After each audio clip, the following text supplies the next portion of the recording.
Welcome back, everyone, once again to a new installment of Screenplay Rewind. I'm Jeff. I'm Ron.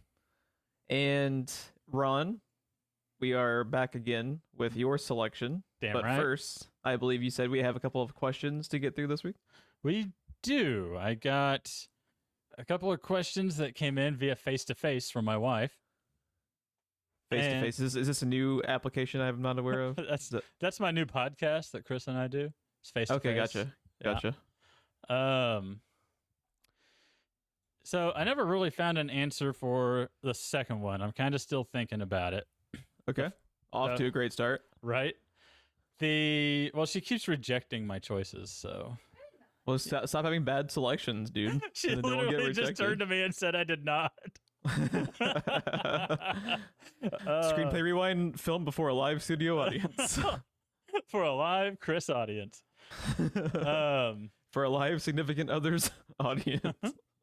So, favorite robot character, live action, movie or TV, not a mech, but robot, like sentient character.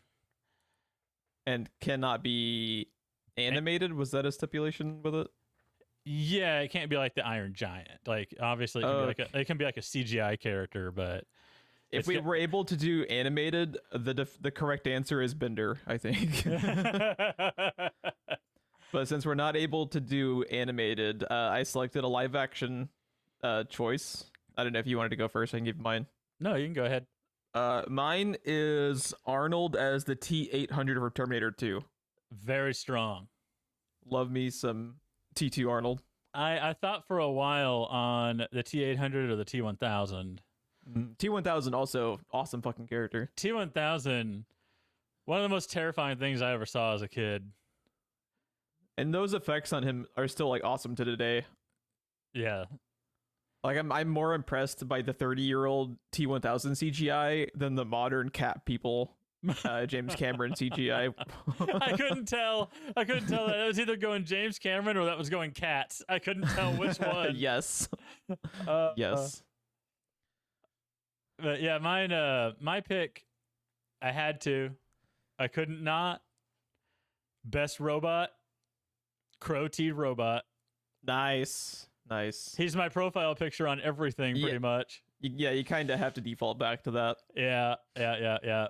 Another one I actually thought of that's a little bit more outside the box is actually Rutger Hauer's replicant in Blade Runner. I think is a fucking great character. That's a great character.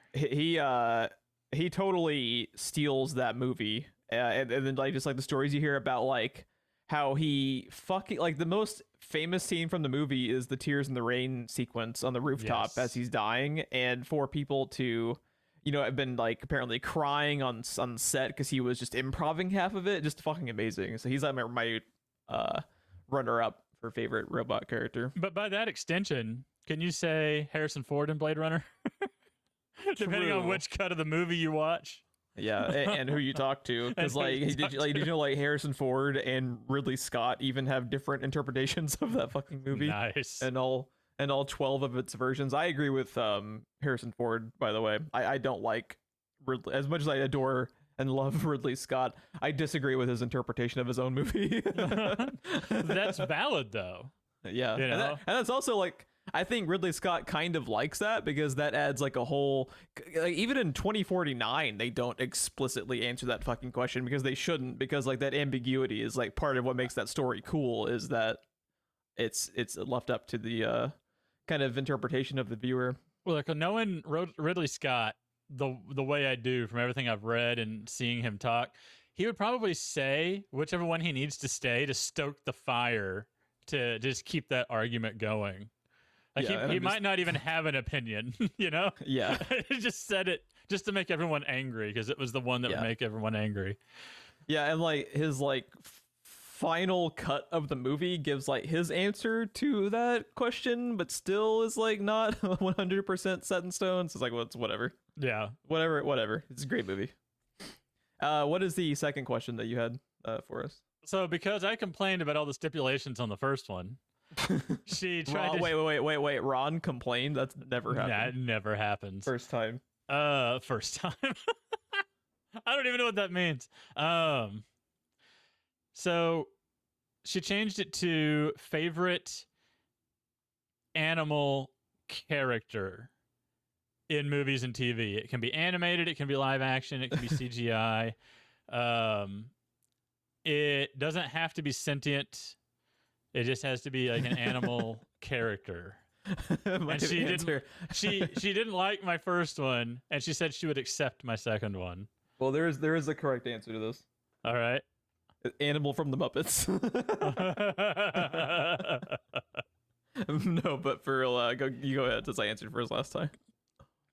I was thinking, and this is a stretch, I'll give you that, but I chose a character from one of my favorite movies that has character because of the way they used it, not because it is a character. Okay. That is the T-Rex from Jurassic Park. Okay, I like it. Because it shows up in multiple movies, number one. That is confirmed by the director of Jurassic World. That it's the same one from the first one. Yeah, because that was like the scars or something, right? Yeah, they went back and watched it fight the raptors, and they put scars everywhere the raptors cut it. And that's pretty cool attention to detail. I like that.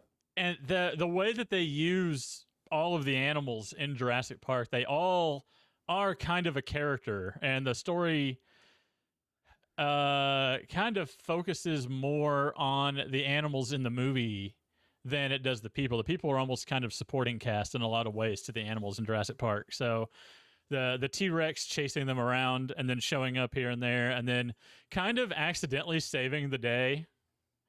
Everything. I don't know. It was really cool the way the T-Rex was used, because they could have very easily just turned it into like a Godzilla monster film, like Jurassic World did.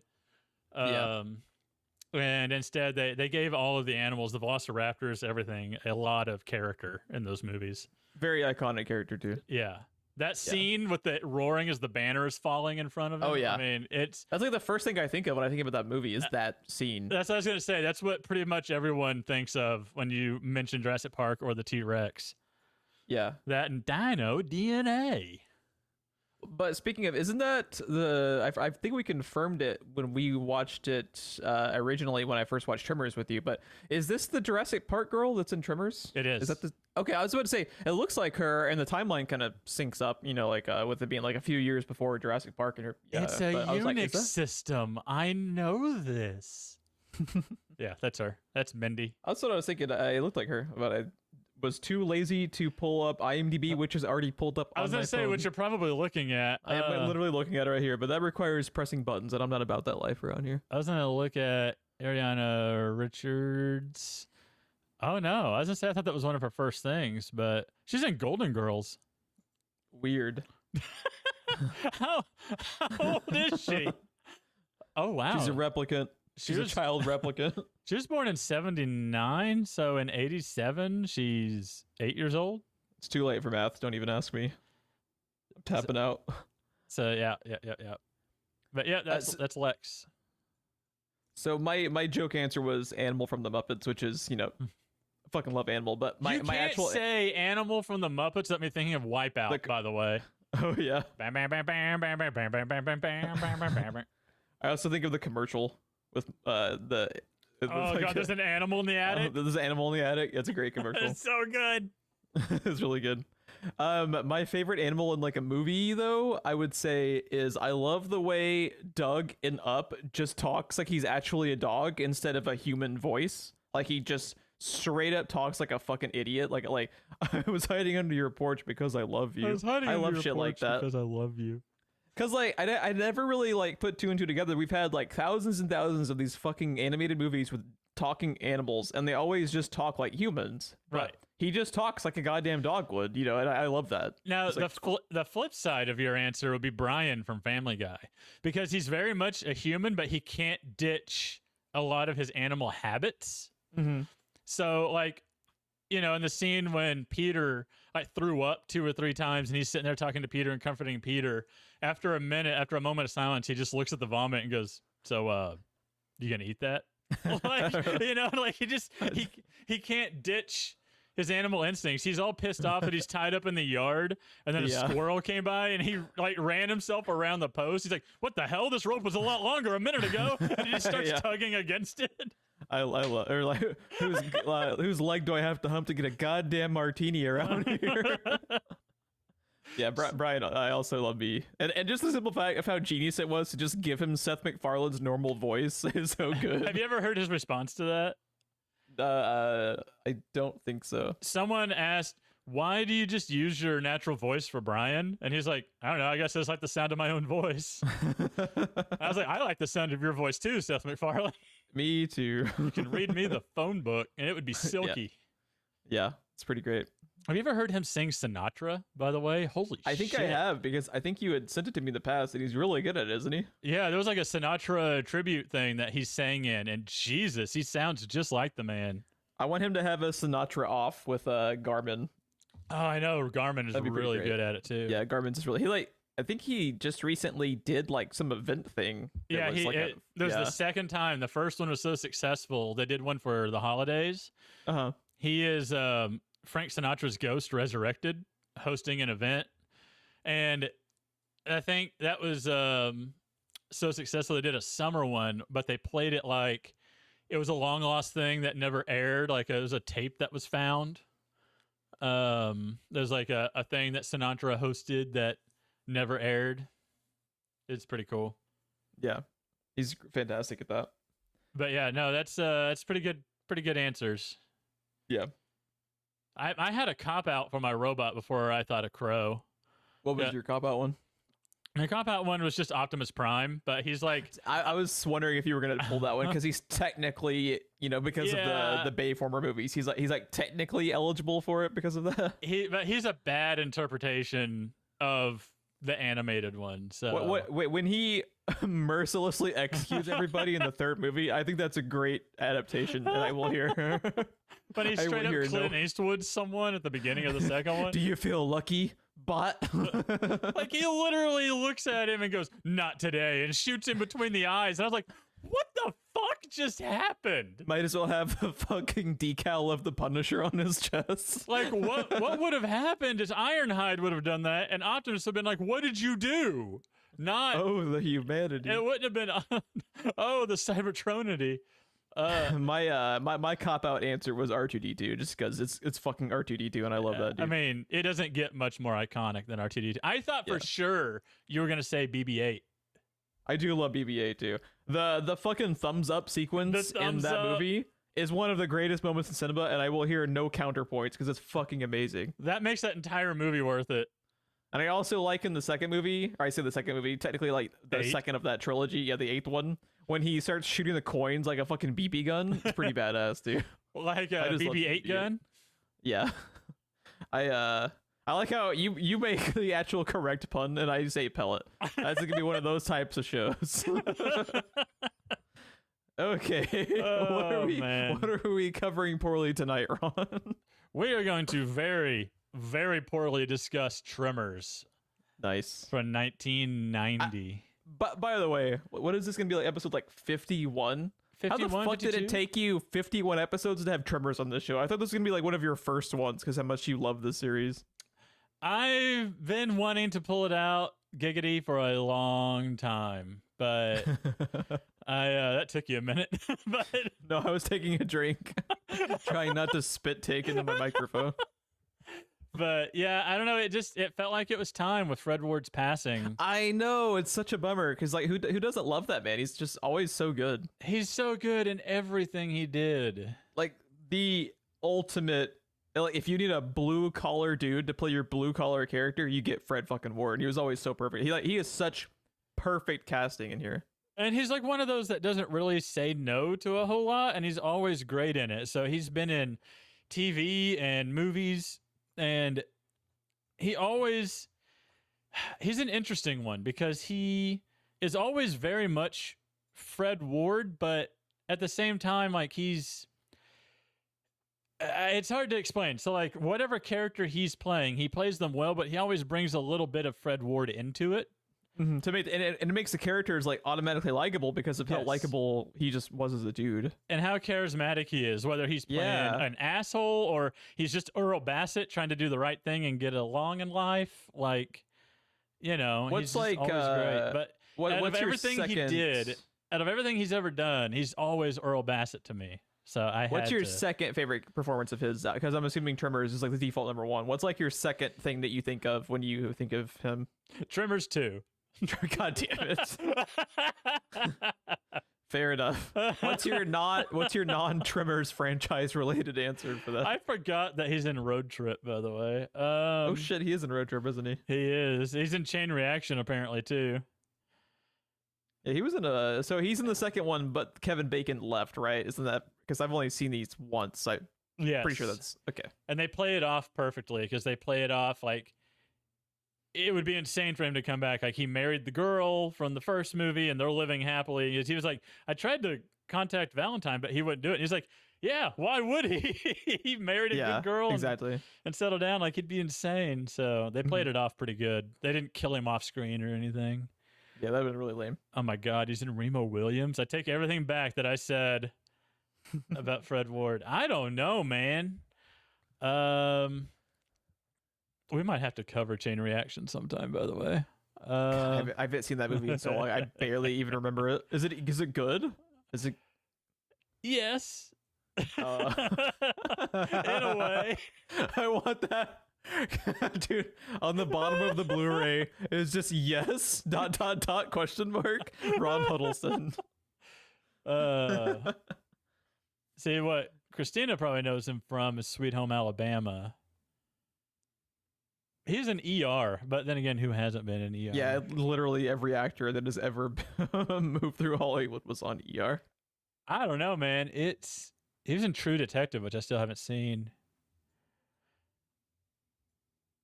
Yeah, I just don't know. I mean, Joe Dirt is a pretty good one. I think he's not in it very much, but isn't he like his dad or something? Yes, he is. I love Joe Dirt, by the way. That movie's so dumb and I'm all about it. I love that movie. I quote, luckily my head broke my fall at least once a week because I fucking love that. We need to cover that one sometime. Yeah. Fucking Walken in that movie too. I love that movie, dude. It's so good. Oh my God. Anything with Walken we need to cover as well. Yeah, I don't know, man. He was just great in everything. Yeah, I love me some Fred Ward, and man, such a bummer too because he's only like in his like late 60s or something when he passed 79. away. So that was 79. Okay, so is he? It was Ray Liotta that was in his late 60s. Surprisingly, yeah, that's right. He was born in 1942. Man, sucks. Always loved that dude, but it's cool to be synonymous with like a franchise as much as he is because like it's funny, like Kevin Bacon was like technically like the main character sort of. His name's on the poster.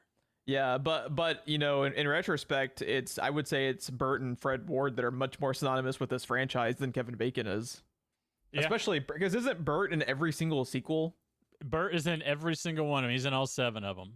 Yeah, so he's like the ultimate one, but then I would say like Fred Ward ended up being more. Only the fourth one does he play a different character.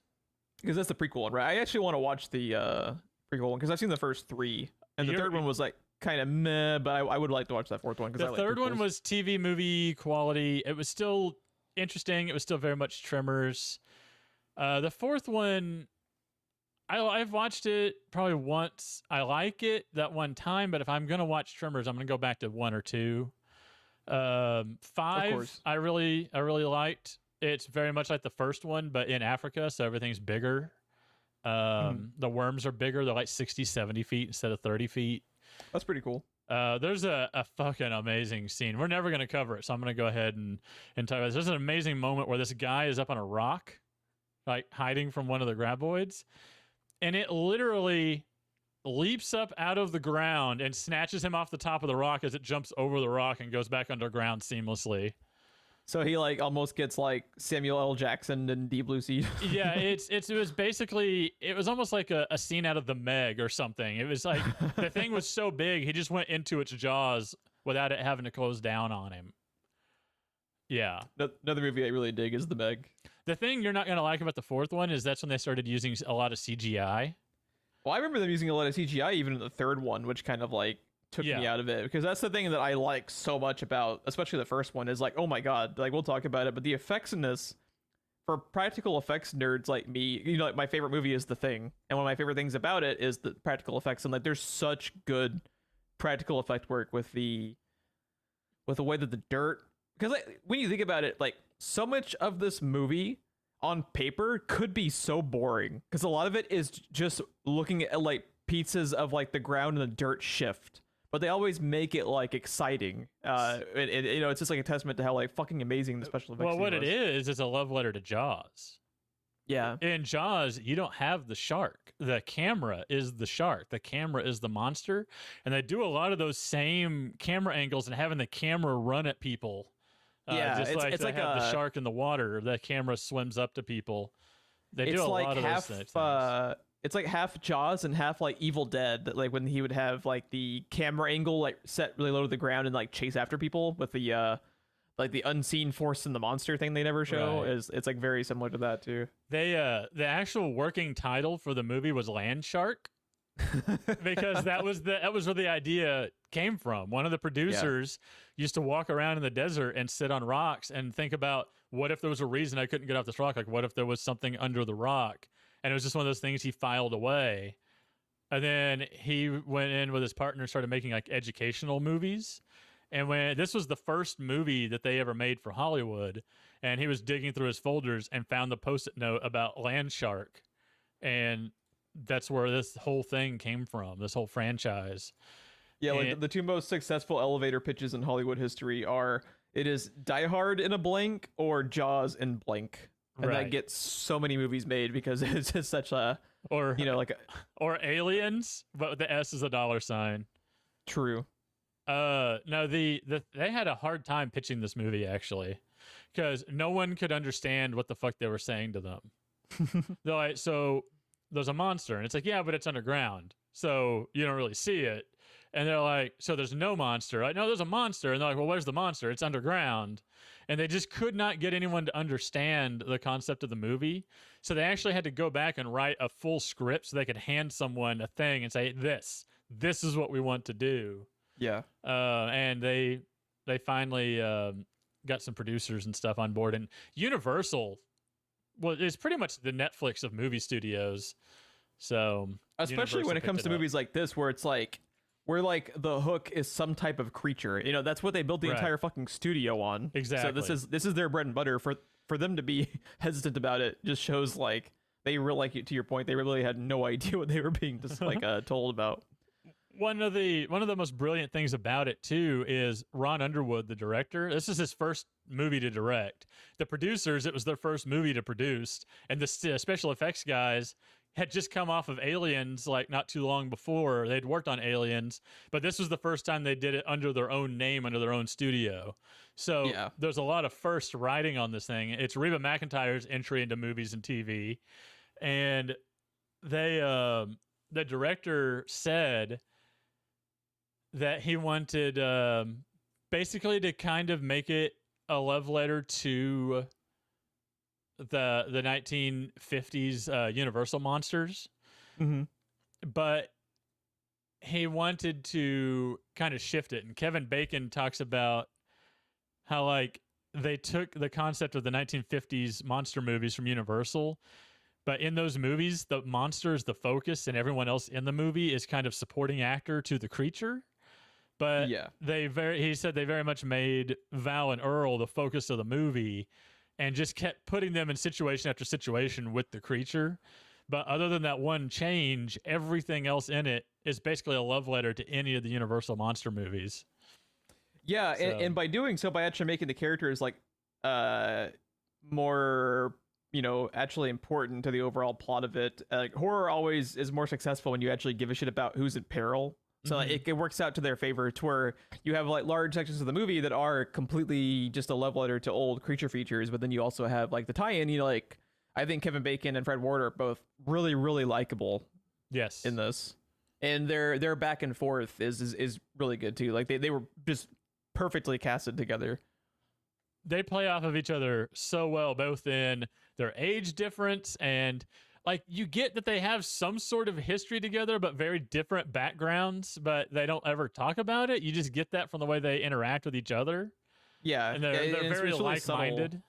It's really subtle, like when they're basically just having conversations with each other. You get like a lot of background that's like unspoken between the two of them, just because their performances are very good. And actually, one of the best things about it is the whole town is that way, right? Yeah. It's population 14, and all 14 of these people, you can tell they have this entire history with each other, but they never go into detail about it or talk about it. But it comes through in the way they all interact with each other on screen. It's really well done. It feels like this town has been here forever. It wasn't just built for a few months in the middle of the desert and made to look old. It feels like a real town that's been there. Yeah, it's really well done. Let's do the rest of the rundown before we continue. Obviously, spoilers again for Tremors. Bobby. Oh, Bobby has seen Tremors. Yeah, I'm assuming that Bobby has gone for Halloween as Bert many times. Also, just real quickly, when they show fucking Reba and Bert turn to their giant wall of guns, and that's what I imagine every Dude, wall we're of gonna Bobby's talk about house. that scene because the special effects in that scene are fucking mind blowing. Fucking great, but and yeah, we're I gonna imagine talk about why. I imagine every single wall in Bobby's house is just that wall, just floor to ceiling guns. Guns. I rewatched the featurette on the DVD about the making of last night. It's like 45 minutes long or something. Nice. And some of the special effects, things that they did in 1990 with practical effects, we're going to talk all about it because it's kind of mind-blowing. And the most mind-blowing one is in that scene you just mentioned. At least to Very me, nice. it's the most. To me, it would be the most complex thing to do that they did. It was insane. Yeah, it's fucking awesome. So we'd spoken previously. Ron Underwood is the director of this. Ended up IMDbing him a little bit. Back in the 90s, he was mostly a film director with Tremors, City Slickers, Mighty Joe Young, and eventually he went the route that a lot of directors do, where he's basically switched to doing a handful of TV episodes for like every fucking television series known to man, just because he has a directing background in Hollywood, so he can basically just pick and choose TV shows to do. So he's done just a whole shit ton if you scroll through his IMDb page. The writers are credited as Ron Underwood himself as the story, with the story and screenplay being done by S.S. Wilson and Brent Maddock. We've already talked a little bit about the majority of the cast. Obviously, Kevin Bacon and Fred Ward are two leads, but you also have Michael Gross as Bert, Reba McEntire's Heather Gummer. Let's see, Tony Gennaro as Miguel, Ariana Richards as Mindy, who people Carter. recognize, as the girl from Jurassic Park. Finn Carter as Rhonda LeBeck. Bobby Jacoby as Melvin, the little shithead. And one of my personal favorites is, man, I love me some Victor Wong. I love Victor Wong, dude. I knew that was coming. Victor Wong is amazing. It's a fucking legend, dude. Just a fucking legend. Automatically think of Big Trouble in Little China when I Yes. think of Victor Wong, because this is probably my favorite performance of his is. Is he up there with being as lovable as like James Hong? I would say so. Where it's just like, man, fucking awesome. They can do no wrong. And he's another one of those that would basically do anything. Yep. Yeah, they seem to just genuinely have fun making movies, and that always makes me happy. Where you have guys that have been making movies for like literally like 5 decades, and they still just genuinely love doing it and have fun. Like, that's awesome. That's like living the dream, where you just get to have fun for the entirety of your career. Like, that's just wonderful. I love that. And hearing stories about It makes everything you do a passion project. Yeah. You know, It never just worked a day in their lives. makes me very, very happy to hear stories about that. And yeah, we've kind of dabbled here and there, but where do you want to get started actually like digging into Tremors itself? Because like, what was the first exposure you had to Tremors? Was it something that like your dad showed you when you were a kid? Because like this has basically been one of your all-time favorite franchises forever, as far as I can tell. Yes, ever since I was a child. My dad showed it to me a long time ago. It used to be on TV quite a bit. My dad, he he drives me nuts the way he watches movies, because like when they're on TV, like if USA and TNT are both playing a thing he likes, you know the button that you can hit to switch between the last channel you were just on? Oh no, does he flashback button between like the movies the entire time? Anytime it goes to commercial, he cuts to the other one. And then when it goes to commercial, Oh, he cuts man. back. It drives me insane. That is a level of ADHD I can respect, though. I can't be bothered to look at my phone for the 60 seconds of commercials, so we're watching 60 seconds of the other fucking movie. Yeah, it's insane. But it used to be on TV quite a bit, and he would show it to me there, and Tremors 2 would be on quite a bit. So I think Tremors 2 is actually the first one I saw. Okay. But yeah, Tremors... Tremors 1 and 2 are basically the ultimate Sunday afternoon TNT guys movie, I would say. Yeah, or 3 a.m. sci-fi channel movie. I've been pretty much watching this movie since I was like 8 years old, so... Interesting enough, I actually hadn't seen it. It was one that was kind of like on my to-watch list for fucking ever. And I think the first time I actually watched this was when you picked it for what became the show, like where we would just hang out, you know, from like a Saturday every like once a month and watch a few movies. I think this was actually the first time I watched it. I know the first one is more up your alley, but the second one, I love it so much more. I have a lot of love and respect for the first one. It's my second favorite of the franchise, but the fact that they did the smart thing where they knew they couldn't repeat the same movie again because they'd already done that, and just went in and just leaned real hard into more comedy with the characters, but while keeping the monster serious, they made the characters more funny because, you know, in the first movie, no one's ever seen these things before. In the second movie, Earl and Bert are the experts. They know what they're doing, and they have these new characters that have no idea what the fuck is going on, and the way they play off of that all the time, and all of Earl's crazy ideas and crazy plans that everyone in Perfection just goes with it because they're used to Earl and Val.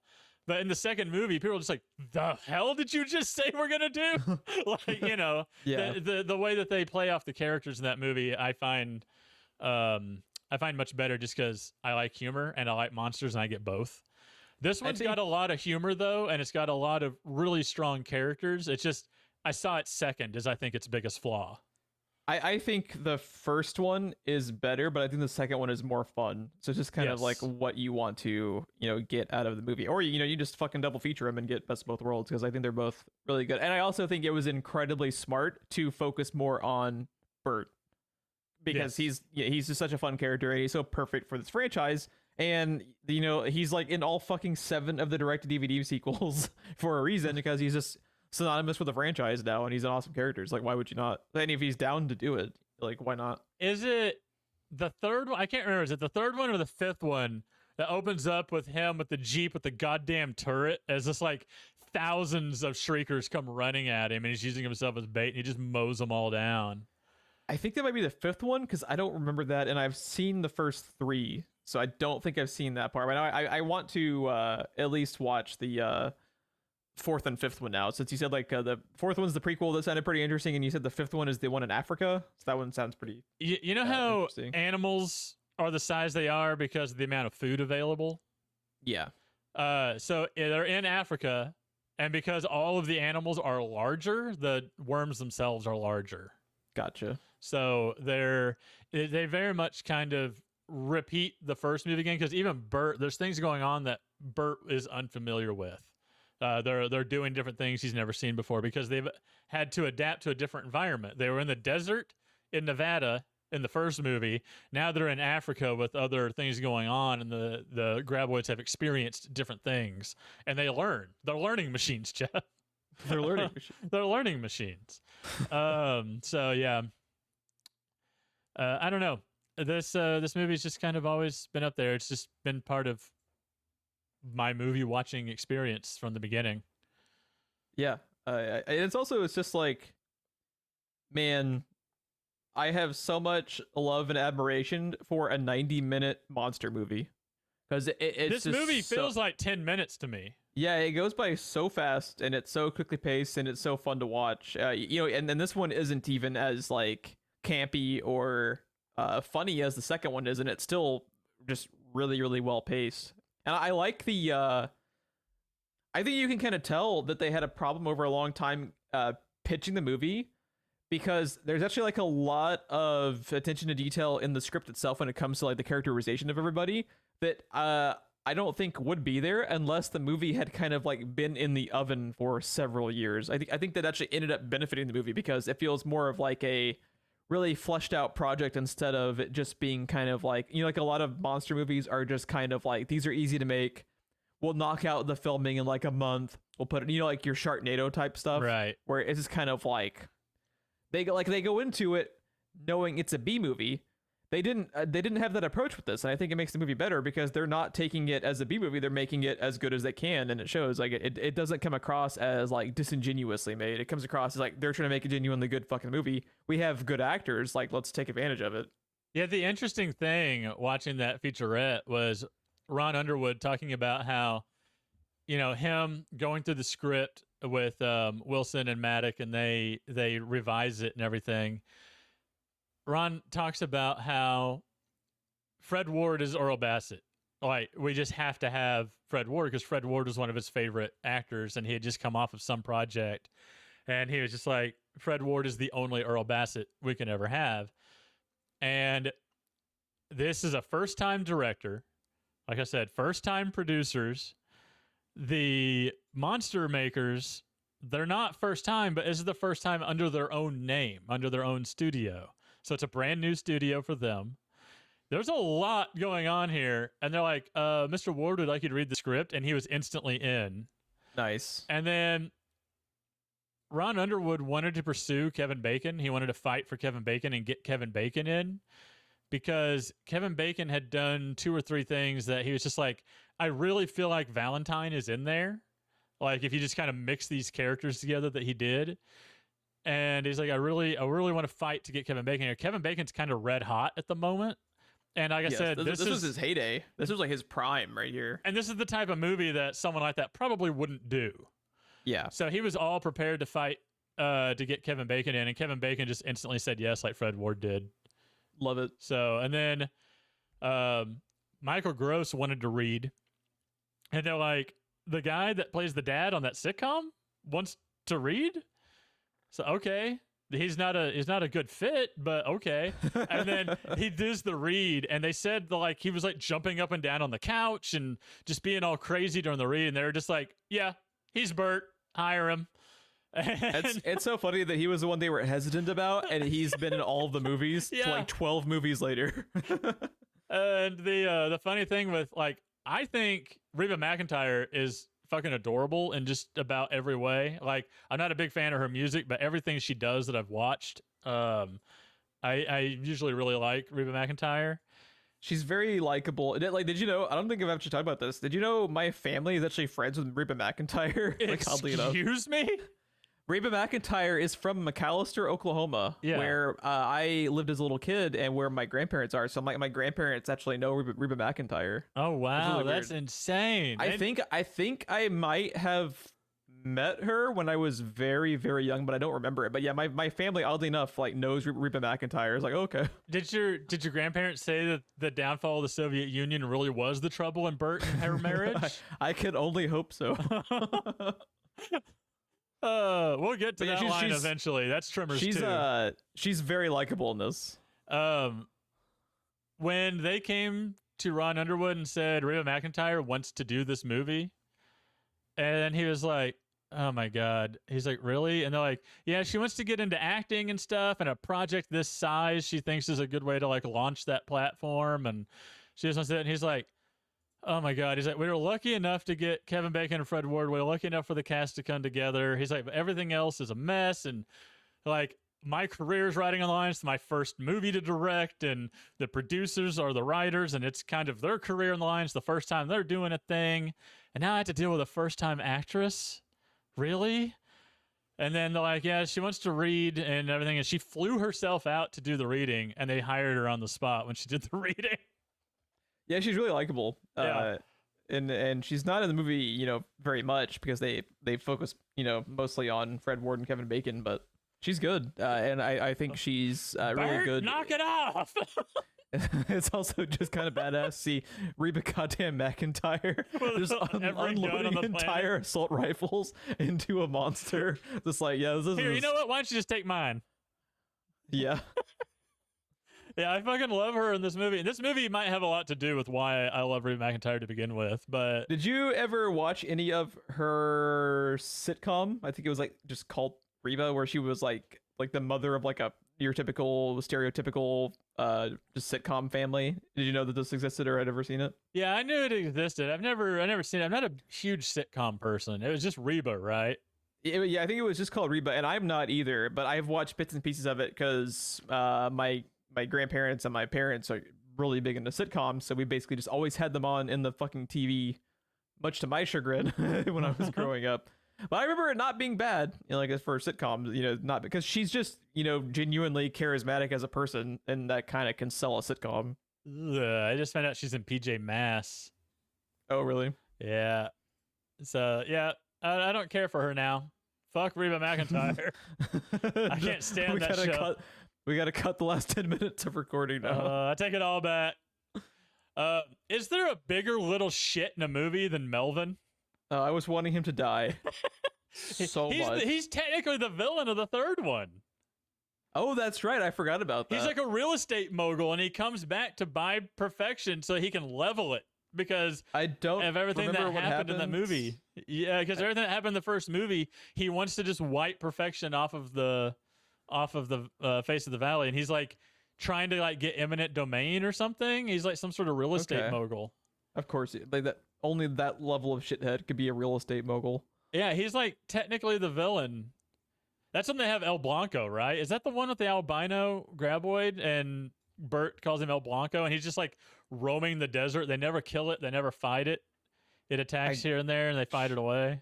Shit, I cannot remember. It's been. I think that's the one with El Blanco. But yeah. I can only hope he gets killed in the third one because I fucking hate him. He's such a little shithead. Got you moving, didn't it? Yeah, that seems awesome. Hey, Melvin, this will make him think twice. Bert, you son of a bitch! There's no bullets in this gun. Got you moving, didn't it? Hands him a bulletless. What is like a 38? Like this giant fucking gun. Oh, it's so good. Man. Yeah, his I get the feeling that Nestor is just kind of a father that's not around much. Yeah, I can see that. But yeah. No, the special effects in this movie, dude. They're so good. Dude, so how good. Like one of my favorite effects in the entire movie is so simple, probably the way that they did it, but it is so cool and so like effective.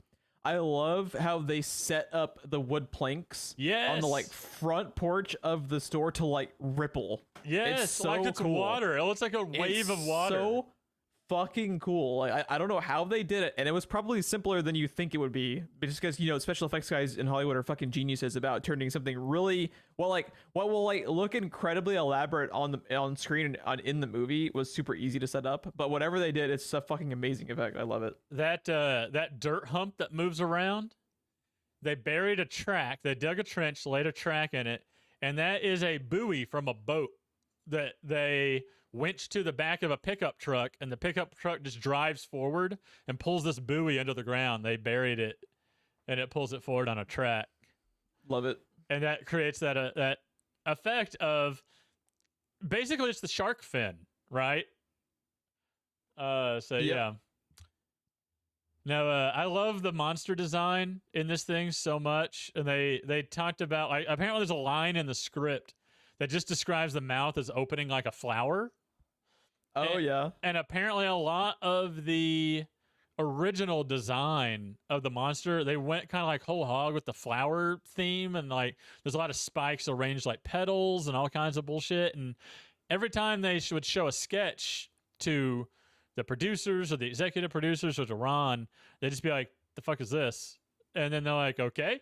And then they'd go back and revise it. And like I said, their big thing was aliens. They did a lot of the creature effects for aliens. And then they're like, clearly they're going for something much more realistic. So they just kind of went back to the drawing board and looked at worms and snakes and eels. And they're like, something more realistic wouldn't be slimy. Like special effects people love slime. It instantly makes something disgusting. Yeah. So, like, it wouldn't be very slimy then if we're going realistic. It would probably be, since it's in the desert, it'd be all dusty, dirty, it'd be leathery. And you could just listen to them talk. You can just listen to their ideas, like this thing coming together. If it travels at high speed through dirt as it swims through dirt, then it probably has an armored head and everything else would be kind of fleshy. Apparently there's some worm that propels itself with hair that on it, and that's how it moves through the dirt. So they gave it spikes all down the side. And now that I know that, I will not be sleeping tonight. Like everything that this thing does is based on everything in real life except for the mouth. There's that line in the script that it opens up like a flower. And it's almost like a Venus flytrap. It really is. Yeah. It really is. And the fact that they play with the fact that you think they're just a bunch of little snake things. Yeah, I love that. Because like that could have been the movie. Like that would work. But then, like, when you find out that that's just like, dude, it's like it bursts up out of the ground and they come out of its mouth for the first time.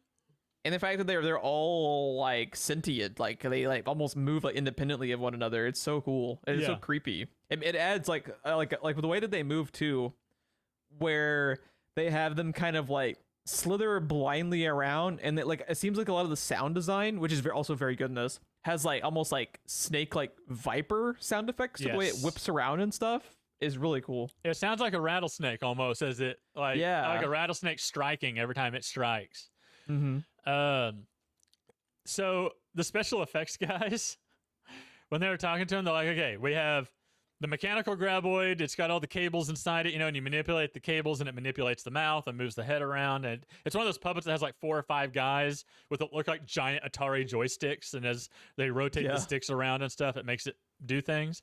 They're like, we've got your 3 actuating tentacles that operate the same way. We've got this and that.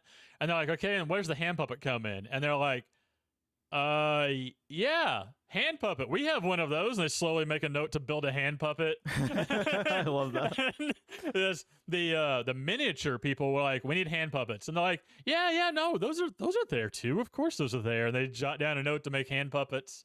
And the one that you see grab, the one that like grabs the stick when Val is sitting on the rock, like, thank you, Earl, and like beating the ground and all those types of, that is a hand puppet that comes up out of the ground and grabs things. And then the one that attacks Bert and Heather in their basement is a hand puppet. That's awesome. They use the full-sized one, which is just the head. They only built the head to ram through the wall. Everything else after that is hand puppet. So that scene is remarkable to me because without doing any kind of computer manipulation, they said that usually when you go from miniature to full scale and miniature to full scale, you hard cut. And your characters are in one cut, and then you cut away to the miniature, and then you cut back to the characters. And they said they didn't like that because it just feels like they're cutting between real life and miniature. Yeah. So what they did instead was pan the camera left and right. And every time the camera pans, they have to do a cut in the middle of the pan seamlessly to make it work seamlessly so it looks like everybody's in the same room together. It's genius. Can you imagine trying to make that cut in the editing room? It's crazy that I didn't even notice they were doing that. It's so perfect. It's apparently called a whip cut because they're whipping the camera back and forth. And in that distortion that you see from whipping a camera around, if you've ever just taken your cell phone and spun it while recording, you know what I'm talking about. Everything just kind of blurs.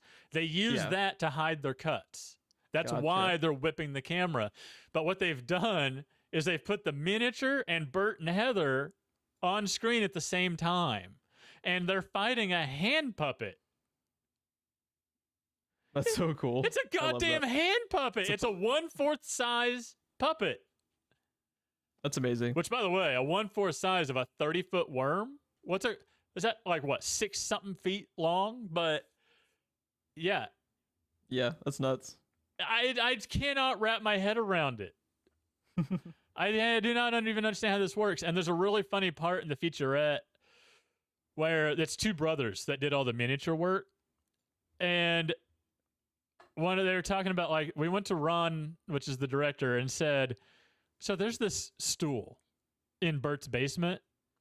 He talked about, like, how you want to put a stool or a chair on a set, you go down to a store and you buy a stool or a chair and you put it on the set.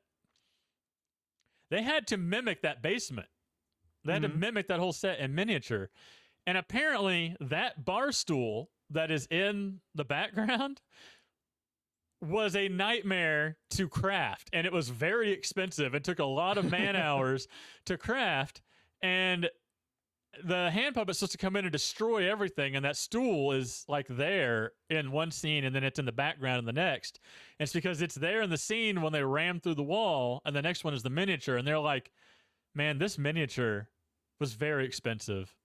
It took a team of people to make it. I know it's just a bar stool, but we don't want to destroy it. Can we just set it in the corner of the room and leave it, and it's there?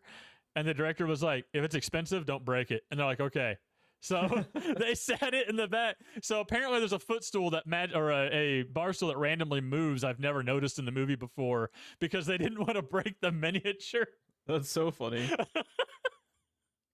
But yeah, the watching them do it, and oh my God, Jeff, did you know there's no cliff where they filmed? Really? Is it just all superimposed? It's a matte painting. Nice. That's a really fucking good matte painting, because I could kind of see, like, what I thought was that it was like, you know, just lightly touched with CGI or something, but for it to be like just a matte painting it's really well done for a matte painting. It's a matte painting, and then for the end, for the graboid to come flying out of the cliff face, they built a cliff face on the side of their building outside. No shit, really? And it's a 1/4 size scale miniature that comes flying out, and they did perspective manipulation.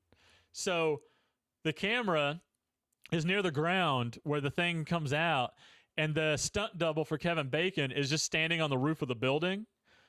So it makes him look small next to the graboid, but really the graboid is just closer to the camera. And that's it. And then they superimpose that over a matte painting to do that scene. But every other time you see the cliff, it's a matte painting. When they said that scenery was a matte painting, I was like, excuse me? Yeah, that's some, like, there's some like next level shit happening in Tremors that people don't really realize just how like hard these people work to make this movie shit work. Is so underappreciated. Yeah, it's one of the things that I like so much about it, is I'm such a geek for classic practical effects work. That's one of the things that made me like so sad about the third one, is when I see whole sequences of the graboids. I think it's most of the ones that are like the little small ones that kind of run around, the shriekers, like and the ass little blasters.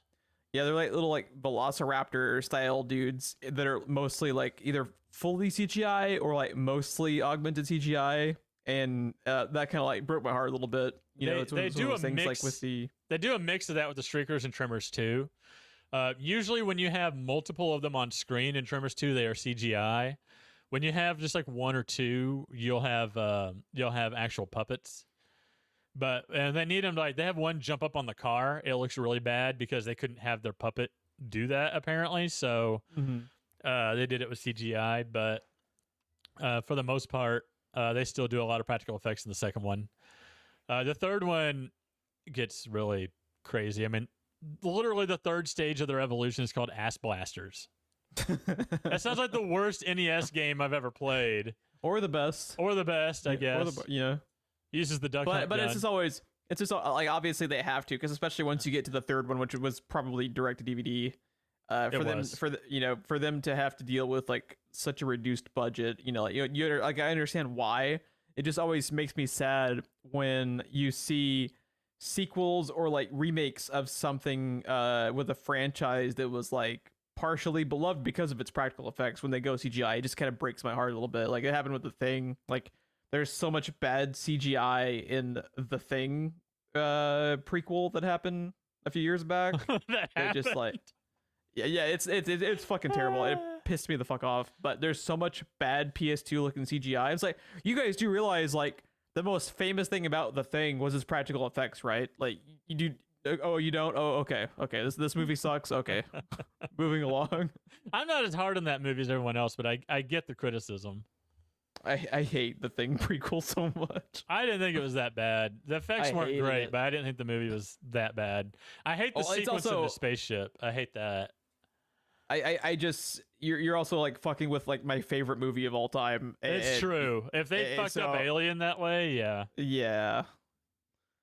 But no, also Wilson, one of the producers and writers, he has a really heavy science fiction background. He's a huge fan of sci-fi. So for him, the graboids had to be realistic. They had to have realistic features, right? They had to be animals, and they had to look like the type of animal that does the things that they do. And he was real big on part of the thing that's scary about them is you don't know their origin. And I thought this was a really funny story in the featurette. But he talked about how everyone at like Universal and stuff would be like, well, where did they come from, though? That's the thing we don't cover. What are they? Where did they come from? We need to know this. And apparently the two producers and Ron were like, I mean, do we really? I mean, that's not really what the movie is. The movie's about a bunch of characters that find themselves in a crazy situation. And it makes no sense for them to be able to figure it out. Like, how would they figure that out? That was Ron Underwood's big point, was why would they even figure it out? Yeah, they would have, because and also like it's so funny that you can tell like a lot of the fucking producers in Hollywood, you know, just don't understand. Like they'll make an entire career out of these like creature features and just not understand the basic thing that if you don't understand, like, have you heard the Fear of the Unknown quote? It's like fucking basic horror. Yeah. You don't know what it is and you don't understand it. It makes it so much scarier than if you do. That's why I always found the Joker to be Batman's scariest villain. As soon as they try to give him a background, he's just a guy dressed up as a clown. When in any comic or movie where he has no background, you know nothing about him, he is a fucking force of nature dressed as a clown. Like, you know. No, here, I thought I would tell you this specifically because I thought you would enjoy this. So Wilson, being the sci-fi background, in a meeting was like, look, for where they come from in science fiction, you have one of four options, right? They're either from outer space, they're radioactive, they're a government project, or they've been around forever and we just never knew about them. That's your four options in sci-fi. You don't have any other more options than that. And they're like, well, which one is it? And they're like, it doesn't matter. But they wanted them to talk about the origin, so they put all four of them in one scene to cover it, to shut people up, and they still got what they wanted because they literally, Kevin Bacon was like, it's got to be radioactive mutation. No, government experiment. And then the scientist was like, well, or they're not in the fossil record, so maybe they predate the fossil record, and we've just never seen them till now. And then Earl's big thing is, nah, they're from outer space. There's no way they're local boys. And yeah, they do it all in like a 5-minute scene in the movie. I also love that they make Victor Wong's character, Walter Chang, his whole thing is just like branding for the monster, because he has like 5 minutes where he's discussing like what he wants to name them. And then when he buys them, when he buys them with the intent to sell $3 photos taken with the monster, he's like, he's just trying to like damn dollars. He's all about just branding and marketing of the monster, and I love that little like character quirk, because it ends up being like his main character quirk is just that he's like really good at marketing and branding for the fucking graboids. Oh, Walter's slicker than snot. Does it also really tilt you when you hear people like abstractly refer to the monsters as Tremors instead of graboids? Because it's almost like a Link and Zelda situation. I was gonna say like Zelda. Yeah. One of my favorite memes on the planet is the kid with the stick going, "Look, Mom, I'm Zelda," and the mom just bitch slaps the kid like his name is Link. That's awesome. But yeah, I fucking love Walter so much. Like, there's literally a point where Kevin Bacon's just like, "God damn it, Walter, forget the damn name." Like,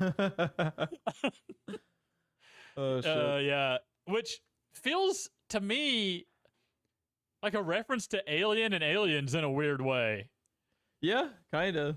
I know it's not. Or, I mean, it could be, and no one's ever talked about it. But the whole thing in Alien, it doesn't have a name. It's literally the creature or the alien, or just it or the thing.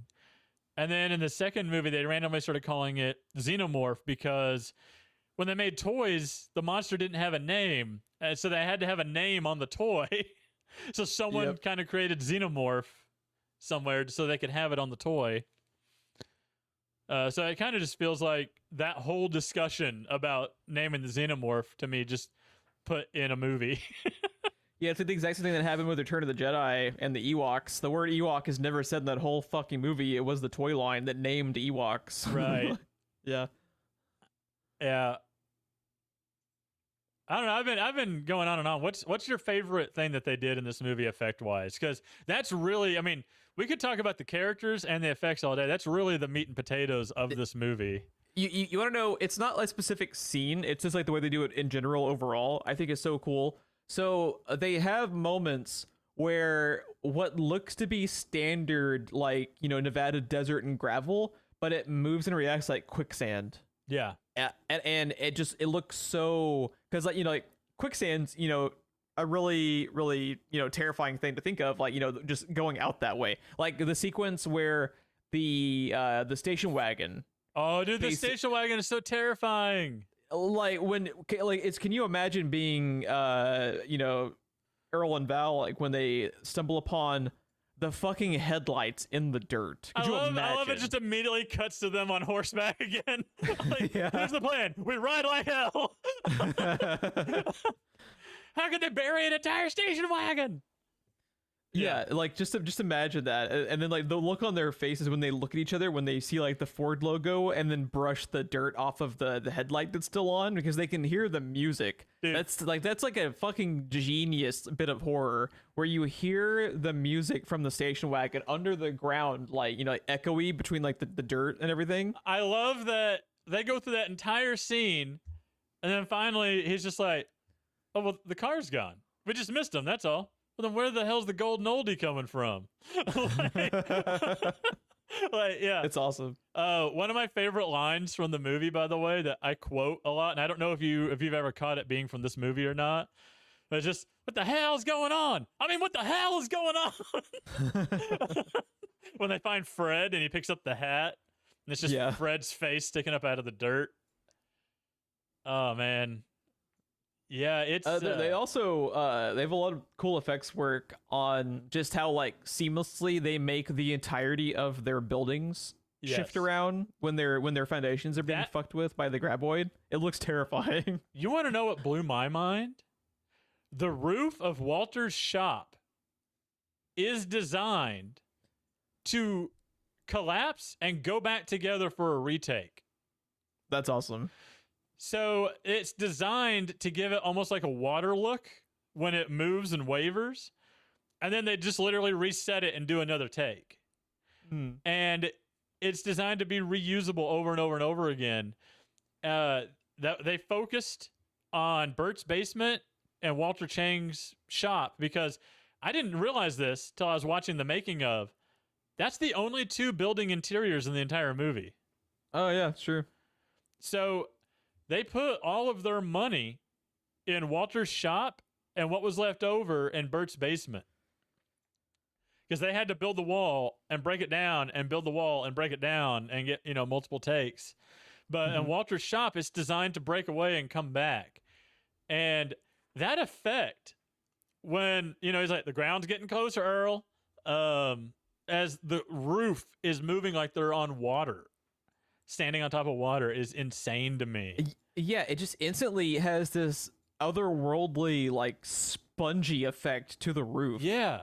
And you're just like, oh, fuck, dude. Because the foundations of the houses and buildings are just being fucked with, in a way that the building is not designed to handle. Because, like, also, like, maybe the best line of the movie to me is where Bert's talking about, like 5 years worth of food and all this shit. Goddamn underground monsters. Underground monsters. Because, like, it's such a genius idea because it's it's a lot more plausible than like your other types of monsters. It's just an underground monster, and it's just like how unprepared. It's such a simple idea, and just how much, because you can't even really fight it until you bait it out. Like it's just like it's a really simple creature, but it's like cool in its simplicity. How great is the moment when they think Bert and Heather are dead, and then you start hearing the gunshots at a distance? Yeah. I love that we scene where killed they're that just mother humper. I love how he has, in case of emergency, break glass and use elephant gun. Always have your elephant gun loaded and ready. Dude, just like I love how they take the time to show those fucking slugs bullets too. Just how fucking massive. They're like mortar shells, Did dude. They blow its head out the way Wanda blew out fucking Tuning Fork Man. What was his name? Black Bolt. Yes. Yeah, dude, it's fucking nuts. I also love Reba's trying to talk on the CB, and he shoots at it again and said, "Damn it, Bert, cut it out. I think I scared it." Or when they're like needing desperately to go hop onto the bulldozer thing and they to just leave, keep and throwing ammo. And they're having a conversation about like what guns they need and they're having this like their little conversation about like, well, what type of it's like, no, we need the 30 she 30 or does whatever. like a whole like TV sales pitch for this gun. Less ammo to carry when their lives are in danger imminently. It's awesome. I love the idea that the shark figures out how the boat works, right? Because that's essentially what's happening. These are basically sharks underground instead of water, and the buildings are basically the boats. And the difference is you can dig out from underneath a building and collapse it. So as a kid, this was already scary enough for me, because people talk about how Jaws scared the life out of them. And like people were absolutely terrified of Jaws. I saw that same age I saw Tremors, and Jaws never scared me because, like, okay, I just won't go in the water then, right? Like, I get that dismissive argument that people make a lot of the time, because I'm just like, seriously though, that's not a threat to me. I live in a landlocked state, and I have lakes. There's not going to be a shark in a freshwater lake. Tremors, that can happen fucking anywhere. As long as you've got loose dirt, that's going to happen, right? So, and our luck, if graboids did exist, they'd probably live in Oklahoma. Exactly. So the idea that on top of your car is not safe, right? That's just the dinghy floating in the water.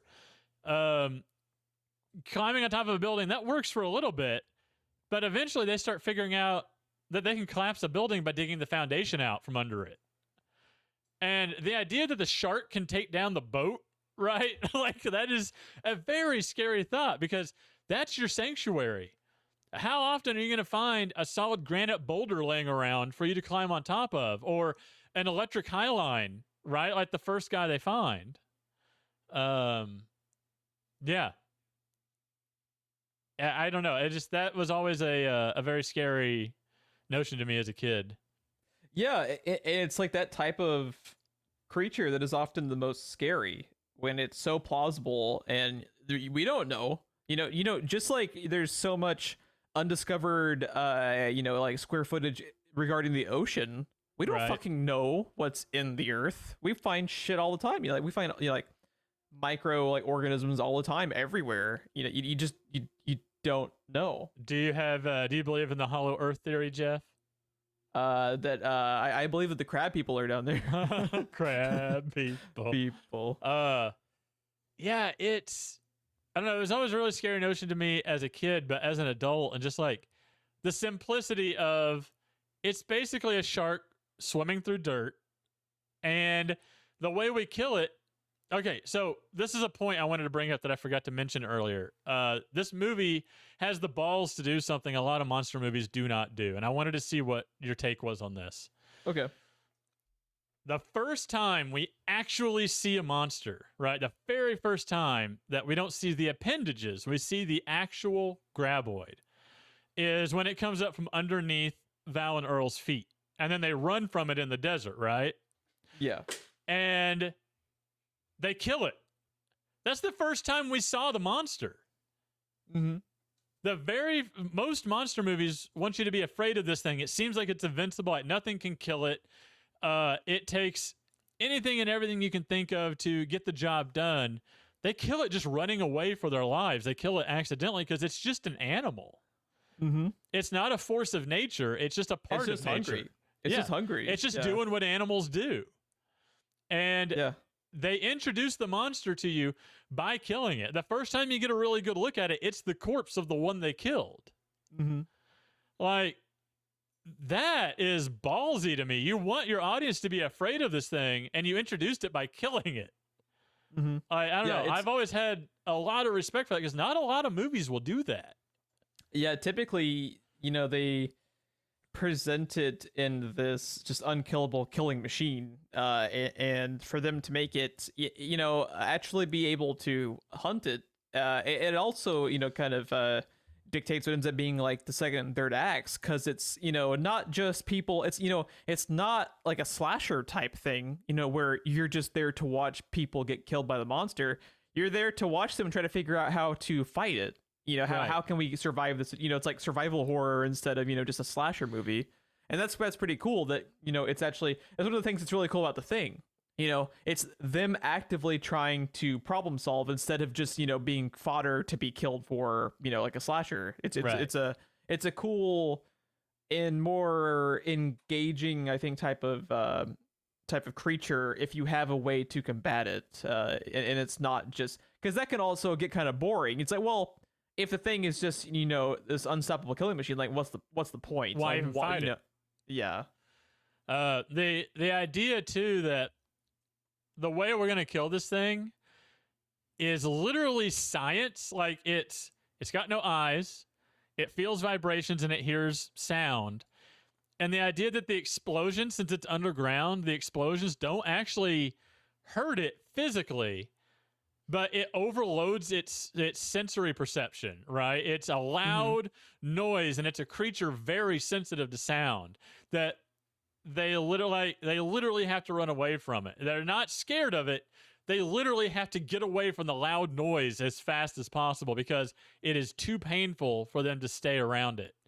Mm-hmm. It is a really cool concept to me. You're not hurting it in a way. You're not physically hurting. You're not injuring it, but you're overloading it. Yeah, it's like you got an air horn right up against its ear, basically. Mm-hmm.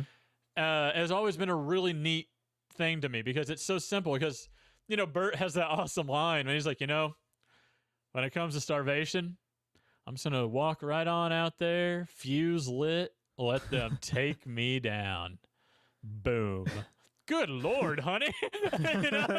He's just like, no, that's a good idea. No, it gives me an idea. Fishing like. And the big climax of the movie is tying a rope around a stick of dynamite. Like, that's how we're fighting the thing. Mm-hmm. We're not doing anything elaborate. We're not finding some secret weapon or something we have to inject into its mouth. Fuck you, Tremors 6. Tremors 6 is why I haven't seen 7 yet. But I hear... Yeah, you really hated that one, didn't you? 6 made me so angry. Much more angry than what was reasonable to be angry at the 6th entry of a franchise. This direct-to-DVD sequel made 30 years after the original pissed me off. I was so angry. What about it made you mad? I don't remember. We probably talked about it, but it's been several years. I don't remember. Okay, so obviously their budget went down for this one. You could tell. Yeah. They basically progressively go down by like a half every time. 5 actually seemed like it had a really strong budget. 5 looked like it was really well done. So I was stoked for 6 because it's in Antarctica. And it's like this like, I don't remember if it was like a frozen one that they woke up or whatever, but it's got a really cool design. It's got an entirely different design. It doesn't even have the big flower mouth thing. It's like a prehistoric one, but it's one that would have been eating dinosaurs. So it's like larger and everything. Oh, Jeff. So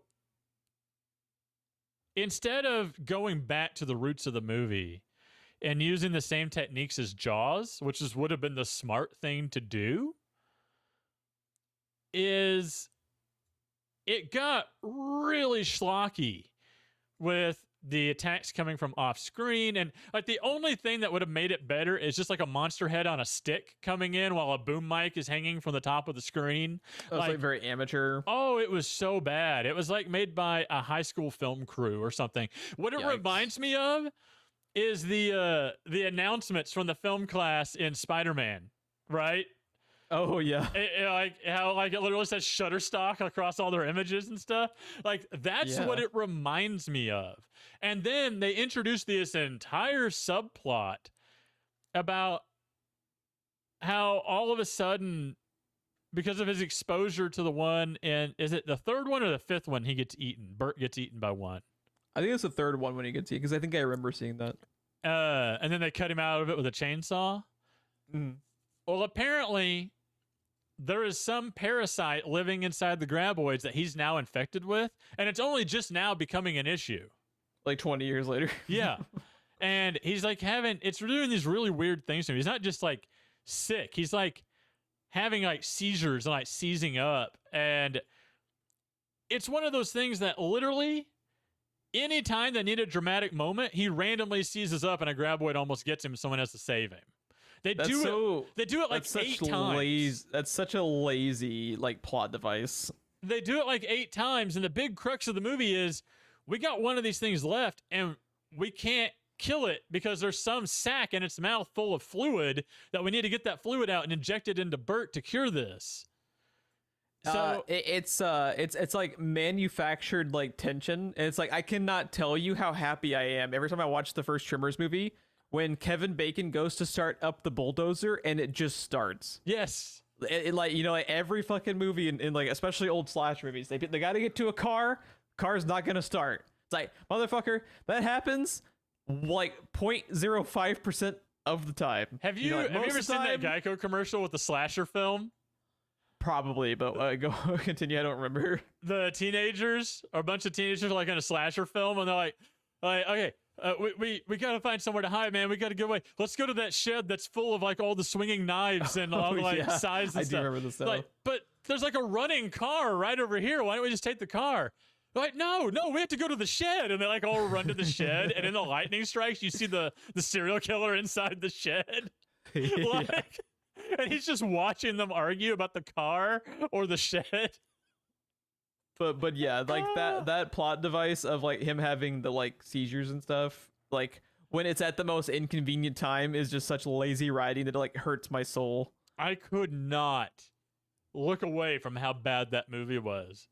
Now I'm almost more interested to watch it. You know, it's like I got like Morbius effect going on right now. It's like I got to see how bad it is. You know, we have talked about live streaming, like live commentary of a movie. Live commentary that if we found it streaming somewhere, I think they're all on Netflix, if I'm not mistaken.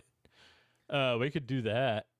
I would like to hear you actively losing your shit as we do a commentary, because that'd be really fun for me. It is so schlocky and lazy and just bad. It's bad at the camera angles. They do a lot of like shaking the camera while he's like someone is just on the ground like freaking out and flailing around and shaking the camera to simulate a monster attack. It's just bad. Like if you didn't have the money, the movie don't get made. I'm sorry. Well, it sounds like to me is probably some director's very first movie, and so was this one. And he'll it's true. But it's different when it is like a direct to DVD sequel versus an original project. Yeah, because like you can just tell like that guy probably knew somebody. He's like, oh yeah, I can direct it. It's gonna be fine. It looked like something you and I would make in my backyard. Is what it looked like. See, now you're selling me, man. I'm thinking you and I could have done better, actually. Now that I'm really thinking about it. Yeah. That's because like I can only imagine how bad it has to be for a Tremor sequel to still have Bert, and for you to hate it with that much passion and vitriol. Like, gotta be fucking terrible. And I kind of want to see it now. Well, 5 does like introduce his son or something. That was pretty bad, but everything else about it, I remember it being kind of like they still were trying to do interesting things with the monsters. The 4th movie, the only thing really interesting about it is the time period. because it's like after perfection has been founded, like shortly thereafter, it's a mining town, and they find the eggs in the mine, and then the eggs hatch. Cool. And then at the end of the movie, and they blow up the mine. There are exactly 4 eggs that survive. How many monsters were in this movie, Jeff? That would be 4. That's cool. Yeah, I plan to watch the 4th and 5th one, and we can definitely, if we can find it, and you wanted to still, we can definitely do the 6th one for like a little just a live commentary thing, like for a stream. That'd be fun. By the way, there's no better characterization for a character in a movie than, what kind of fuse is that? Cannon fuse. What the hell do you use it for? My cannon. Love that. Of course he has a cannon. It's cannon fuse. What the hell do you use it for? My cannon. Yeah, the dialogue is for a creature feature Sunday afternoon TNT movie. The dialogue in this movie is very funny, very good. Oh my god, I usually dialogue is trash in creature features, but it's very good, and they have a lot of good characterization, particularly with Kevin Bacon, Fred Ward, and Bird's character. Dude, really good. Val and Earl, though, I feel like it's just you and me in most situations. Also, how you and me is it that this all happens as they're leaving the town? Yes, we just picked one goddamn day too late to leave this town. Yeah, that's also something we didn't talk about in like the first act. Like, we mentioned about how, you know, like how they find like the car submerged in the sand and stuff. But another like just really good idea to establish like the creatures in like the situation in the first act is when they find the dead dude who dehydrated up at the top of the tower is also really good. You mean someone just chased him up to the top of that tower and then what? Camped out at the bottom until he died of thirst? Like, what a terrifying idea. I know, right? I want to say in one of the movies, I know in Tremors 2 we find out that they predate dinosaurs. I want to say in 3 or 5, they say that they're the reason dinosaurs went extinct. They ate themselves out of a food source. Gotcha. I don't remember. Well, I know in Tremors 2, I was telling my wife about this scene. In Tremors 2, there's a scene where they're all sitting around a monitor, like a seismograph monitor. They planted them all over the valley, and that's their early warning system for the graboids. And everyone's being very quiet, doing their own thing. This monitor's just kind of beeping silently in the background. And the scientist lady is holding one of the core samples they took, and it's one of the spikes, a fossilized spike from the side of the graboid in it. And she's been looking at this thing the whole movie, and she's holding it near a picture. Remember they talked about National Geographic? Well, there's the National Geographic article on these things on the table, and it's a close-up picture of one of them Rhonda took from the first movie of the spikes. And she just goes, "Oh my God." And everyone goes, "What?" and that's when she realized how deep this core was taken, means that it was Precambrian, which means they're older than dinosaurs, that they were here before dinosaurs. But it's just, oh my God, what? Like everyone in the room. Yeah. Because it would have been so silent. Oh, it's so good. I cannot wait till we get to the second movie, Jeff. I cannot wait. Yeah, I was actually going to talk about, why don't we go ahead and just, instead of, because you had already talked about how the sequel was going to be your next pick, why don't we cut to that as our next episode? I think that makes more sense than like hopping back and forth and then back into the franchise. We can just run it as like a little franchise special, basically. What do you think? Okay, is this kicking off our summer, our franchise summer? Well, we won't commit to. We'll basically just pick whatever we want, whatever we want. I'm not gonna commit to like a whole thing, but we can turn this into like an impromptu little franchise coverage. I think that makes more sense than like me picking something and then hopping back into Tremors and getting like a month. Just let's just do it back to back. I think it makes more sense. Can Aurora handle that? Probably not. I was getting some commentary while you guys were watching it. Yeah, you have traumatized my girlfriend with the graboids. So thanks for that. I somehow the mom voice was coming through her messages. I don't know how she did it, but she did it. very effectively.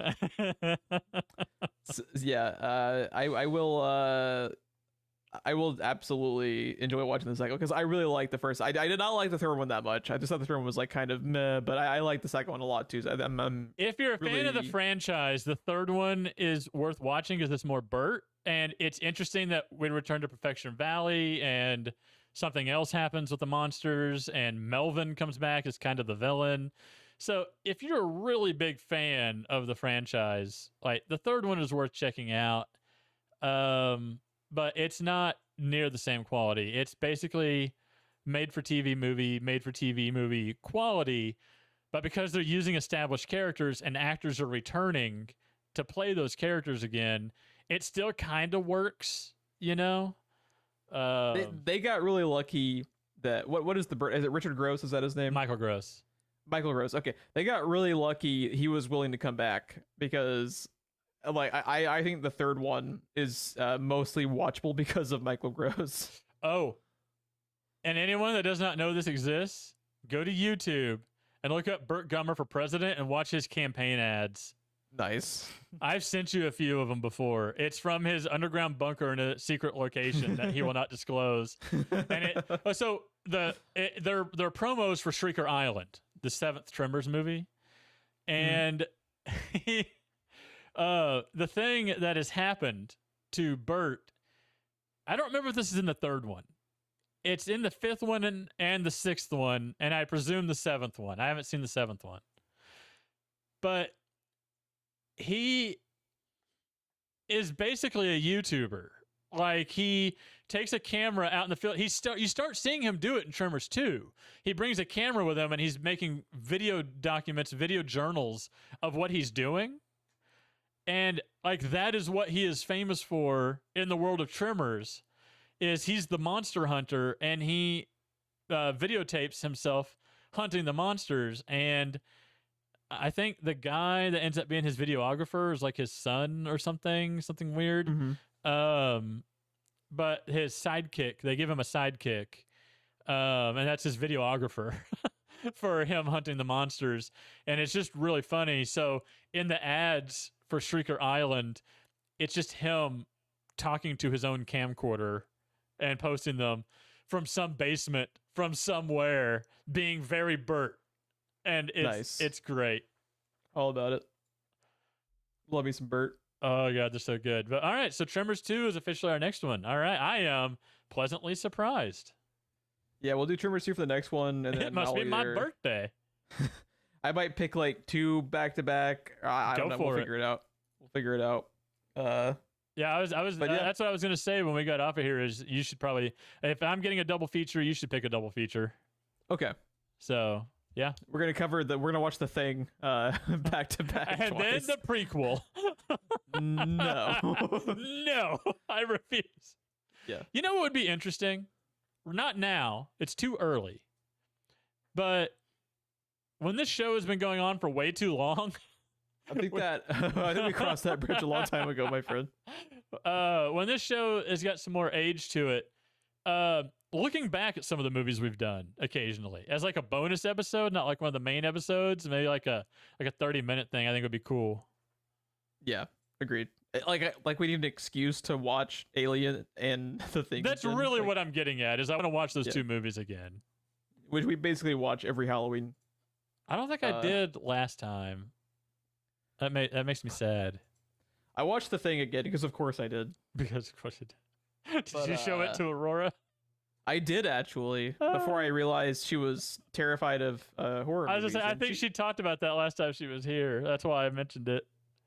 I wish I had been there. Next time you do that, I want to be there. Okay. Yeah, it's basically The Thing plays at least once a year on my TV. It's just gonna happen.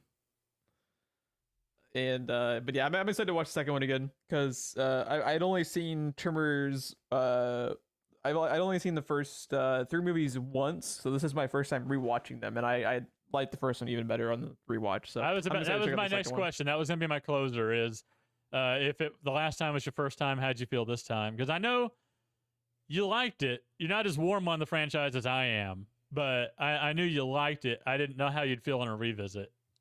Well, I think part of it is just like I don't have that kind of like longevity and nostalgia for it. Like you said, you'd watched it ever since you were a kid. I feel like if I had been watching this since I was a kid, I would be in the same shoes of like really being in love with the franchise. I really like it. I think the first two are great. I did not care for the third one, so I'm like kind of hesitant to watch some of the sequels, but I'm intrigued enough to give them a shot because of how much I like the first two and how much I like Bert. And I think it's cool that he just says, like, oh, we're doing a Tremor sequel, fine, like let's do it. Like I love how on board he is to be like the Ripley of of this franchise. I think it's pretty cool. 5 is not as good, but I remember describing it to you as a little bit of a return to form.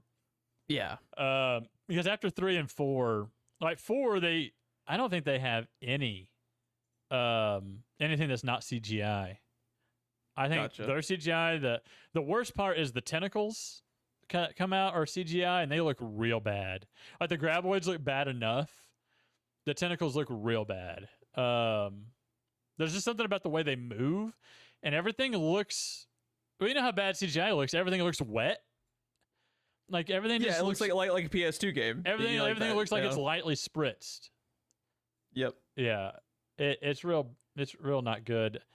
But seeing Burt Gummer's ancestor as a guy that absolutely abhors guns and violence and wants nothing to do with guns was interesting. Yeah, that's really cool. I didn't know that. It's great. Yeah, I'll be checking at least 4 and 5, just to see. Actively avoiding. No. You've put it out there. You're watching 6 eventually.